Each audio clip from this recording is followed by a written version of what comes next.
Sir, अब तक मैंने जो भी आपसे बात करी उससे वो भविष्य का भारत, वो सपनों वाला भारत दिखता है जहां पर पॉल्यूशन नहीं होगा, सड़कें बड़ी होंगी, सड़कें होंगी तो विकास होगा, विकास होगी तो नौकरियां होंगी, किसान सशक्त होगा।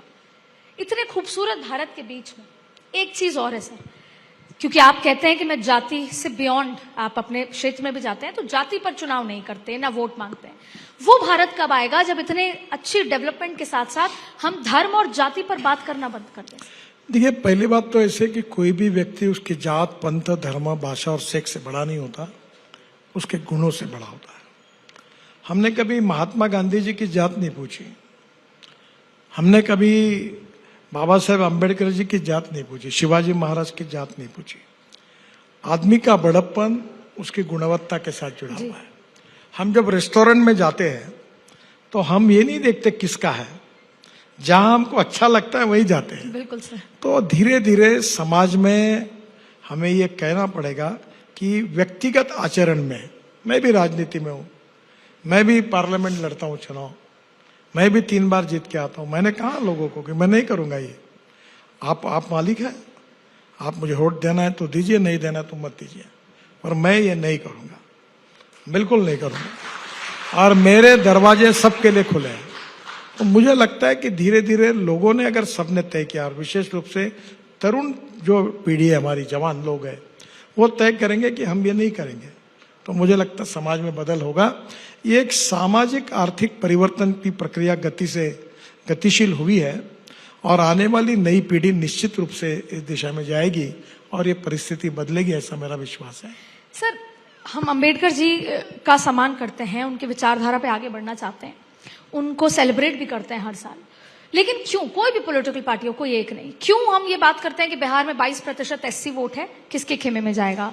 महाराष्ट्र में एससी वोट बीजेपी के साथ आया, इससे बीजेपी जीती। आने वाले समय में ये एससी वोट बैंक बड़ा वोट बैंक होगा, चाहे पश्चिम बंगाल हो, और अंततः हम वहीं पर आके खड़े हो जाते हैं। ये जात पर एनालिसिस कौन करते हैं? Sir, politicians. नहीं, तुम टीवी पर बैठ के रोज वहां बताते हो। तुम क्यों करते हो ऐसा? तुम जहां नहीं होता जिसको जा जाके टोस्ट के बताते हो। देखो, लोकतंत्र 4 पिलर पर खड़ा है जी। उसमें लेजिस्लेटिव विंग है, जुडिशियरी है, मीडिया है और एग्जीक्यूटिव विंग है। तुम ये फालतू बातों को महत्व क्यों देते हो? तुम इंफॉर्मेशन को, नॉलेज को, अच्छी बातों को भी प्रोत्साहन करो। देखो, सेक्स और वायलेंस की पिक्चर चलती है, ये सच नहीं है।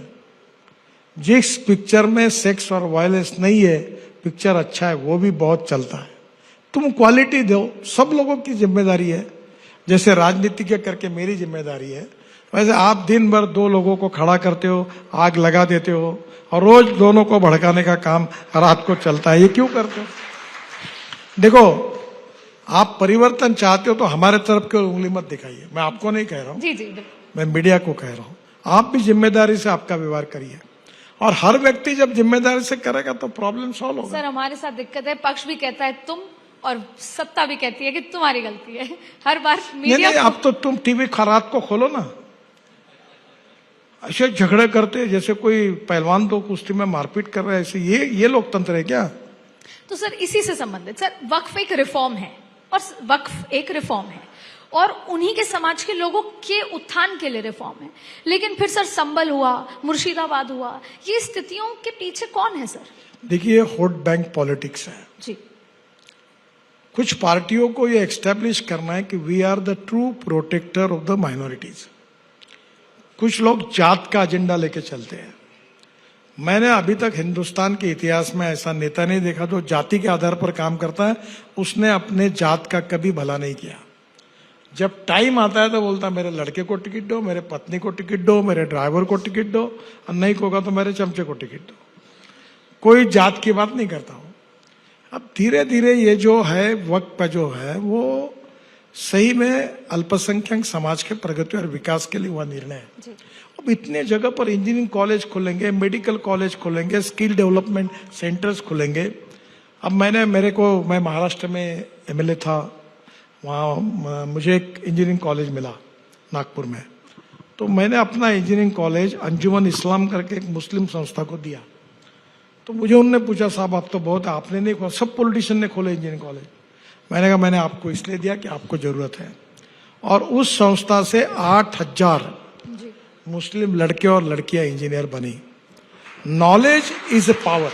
नॉलेज इज और मैं अक्सर ये कहता हूं कि innovation, entrepreneurship, science, technology, research, skill and successful practices, we name it as knowledge, and conversion of knowledge into wealth is the future. और इसलिए इसके लिए समाज में जगह का उपयोग होना चाहिए। अब किसी ने अतिक्रमित करके बैठा है तो ये सब समाज की प्रॉपर्टी है, और मुस्लिम समाज के विकास के लिए खर्चा हो, उनका सोशियो इकोनॉमिक ट्रांसफॉर्मेशन हो, इस उद्देश्य से यह है।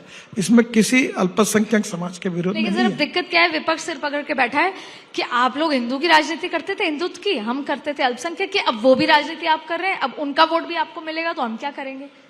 तो यानी बीजेपी पे ये आरोप है कि अब हिंदुत्व के साथ उन्हें- साथ आप पासवानदा का भी वोट ले क्या जाएंगे। करेंगे तो ताली बजाएंगे।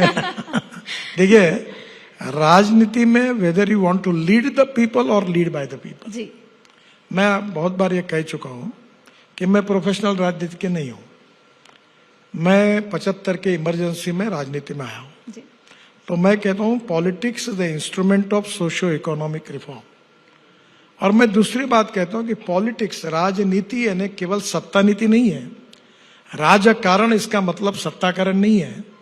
राजकारण का अर्थ है समाज कारण, राष्ट्र कारण और विकास कारण। We need to redefine the definition of politics. Absolutely सेवा करे, गरीबों की सेवा करे, युवाओं को रोजगार दे, अच्छा इंफ्रास्ट्रक्चर बनाए, तो हम इसको बदले। और इसका जिम्मेदार जनता है। जनता जिस दिन जात, पंथ, धर्म, भाषा, सेक्स को छोड़कर आज जिसके अच्छे कार्य के आधार पर मतदान करेगी, उस दिन लोग बदल जाएंगे। सर तो जनता को जागरूक करना ये लोकतंत्र में सबसे इंपॉर्टेंट है।